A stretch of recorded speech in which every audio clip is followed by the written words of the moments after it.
January 28, 1986, the National Aeronautics and Space Administration (NASA) Shuttle orbiter mission and the 10th flight of Space Shuttle Challenger broke apart 73 seconds into its flight, killing all 7 crew members, consist of 5 NASA astronauts and 2 payload specialists. The spacecraft disintegrated over the Atlantic Ocean in Florida. Disintegration of the space shuttle began after an O-ring seal in its right solid rocket booster failed during the liftoff. The O-ring was not designed to fly under unusual cold conditions as it is launched. The crew compartment and many other vehicle fragments were eventually recovered from the ocean floor after a lengthy search and recovery operation.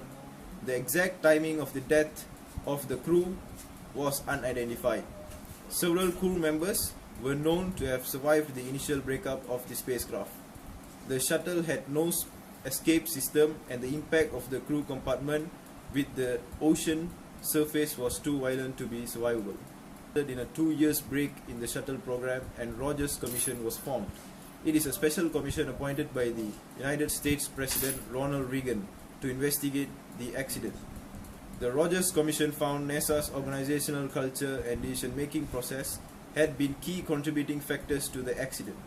NASA managers also disregarded warnings from engineers about the dangers of launching posed by the low temperatures of the morning, and failed to adequately report these technical concerns to their superiors. In aspect of technical, the Space Shuttle Challenger has the failure of the structural device called as the O-rings. The O-rings are actually a sealer for the rocket booster or rocket nozzle, which is also separated from the external tank. Because of the failures of O-rings, the rocket boosters actually make a contact with the external tank.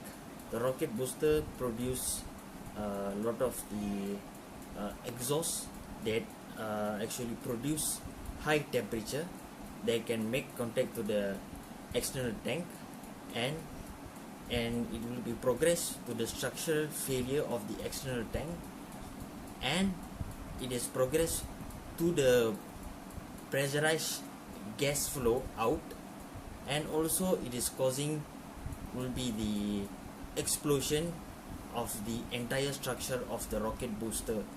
And actually it is proved by the engineers from the Thiokol who actually design and manufacturing the rocket booster itself.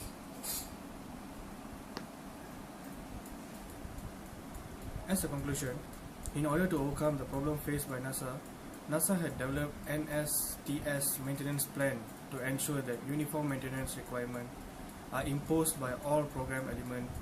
This plan will define inspection, measurement and frequency, periodic maintenance requirements and schedules, configuration, control requirements, and organizational responsibility, reporting requirements.